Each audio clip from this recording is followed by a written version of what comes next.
J'ai toujours aimé le design. Et voici mon premier iPhone. Vous ne voyez pas le rapport? On va en parler. J'ai acheté mon téléphone actuel en 2020. C'est un Xiaomi Redmi Note 9S. Je l'ai acheté pour deux raisons principales. La batterie et le prix. Vous pouvez l'utiliser de manière habituelle pendant 2 jours, tout ça pour 150 €. La caméra n'était pas exceptionnelle, mais elle suffisait pour le moment. J'en ai d'ailleurs fait l'unboxing dans le vlog numéro 13. Il a été un fidèle serviteur pendant tout ce temps.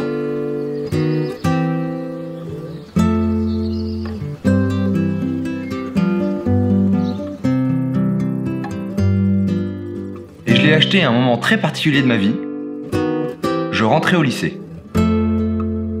Moi, j'ai pas envie de le changer, mais il devient vieux. Maintenant, la batterie tient à peine la journée, et surtout, il est lent et en plus complètement buggé. Attends, mais prends-le en photo, tiens. Regarde. Comment ils sont Elliot? Je vais tout exploser, frère. Vraiment au point où ça devient handicapant au quotidien.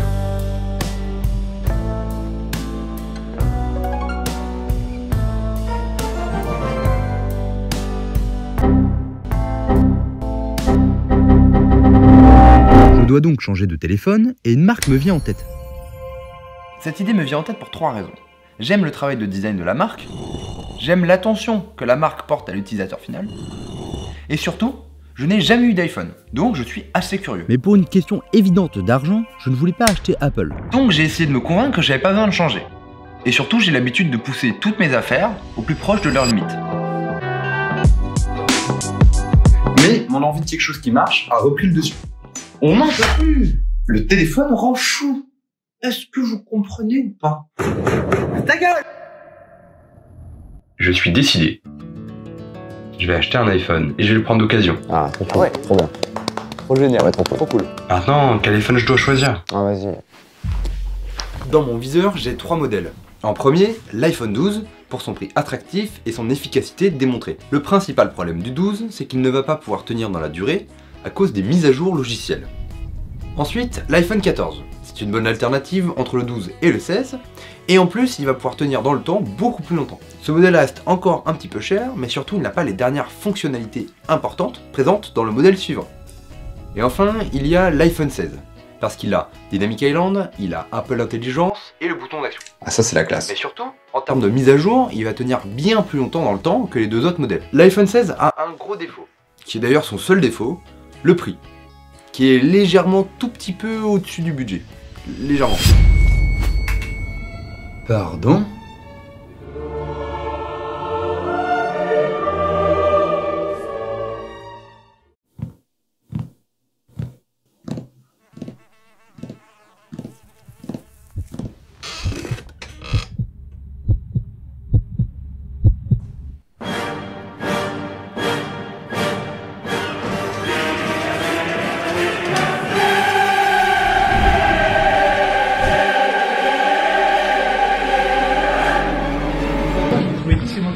Lequel est à qui? Non, tu vas pas Allez, dire. allez, Je vais dire allez, allez à toi. tu m'as dit oui. Ah, bah Alex, faut te remettre les infos.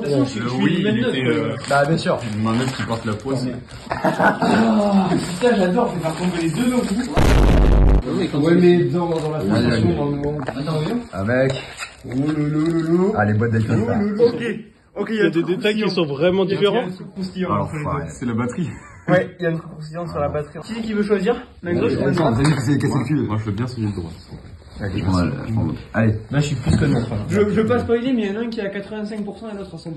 Ah putain. C'est vrai? Ouh, la différence est folle. Hein. Avec Alex, on a décidé d'acheter le même téléphone. Seulement lui, il avait 100% de durabilité sur la batterie, et moi seulement 88%. Par contre, il a eu un problème de caméra et il a dû renvoyer son téléphone. T'es prêt? Oh là là là. Oh là là, il est impressionnant. Il est impressionnant quand même. Impressionnant. Enfin, carrément avec le gant, les gars.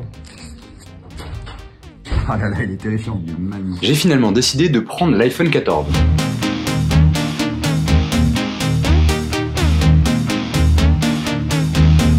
Maintenant que j'ai eu quelques mois d'utilisation, je vais pouvoir vous faire un retour non exhaustif des points positifs et négatifs de ce téléphone. Une fonctionnalité que j'adore tout particulièrement, c'est le niveau de customisation permis par iOS 18. Ça permet d'avoir un téléphone très sobre et très minimaliste, tout en ayant un ensemble de fonctions cachées très utiles. Je me suis donc fait un petit écran d'accueil bien minimaliste, bien sympa. Par contre, un élément qui manque sur iOS, c'est l'alerte quand l'appel est un spam ou une arnaque. C'est une fonction très utile que la majorité des Android ont déjà et qui serait bien à ajouter dans les prochaines mises à jour, on espère. Par contre, quelque chose qu'ils n'ont pas du tout raté, c'est la qualité de la caméra. Je n'ai jamais autant pris de photos avec mon téléphone que depuis que j'ai un iPhone. Les photos sont toujours hyper adaptées à la situation, hyper nettes, hyper propres, de grande qualité. Rien à dire, c'est génial. Par contre, n'ayant pas pris le modèle Pro, je n'ai pas de zoom physique. Je n'ai que le mode normal et le grand angle. Autant sur mon ancien téléphone, c'était pas très grave. La qualité était déjà moyenne, donc zoomer dedans, ça changeait pas grand chose. Par contre, sur le nouveau téléphone, ça manque d'un petit zoom quali pour aller chercher des bonnes images. Je garderai bien en tête le modèle Pro pour le prochain iPhone. À mon avis, ça va être intéressant. Un petit élément, mais qui change la vie, c'est l'ergonomie d'iOS couplée à un OLED de qualité.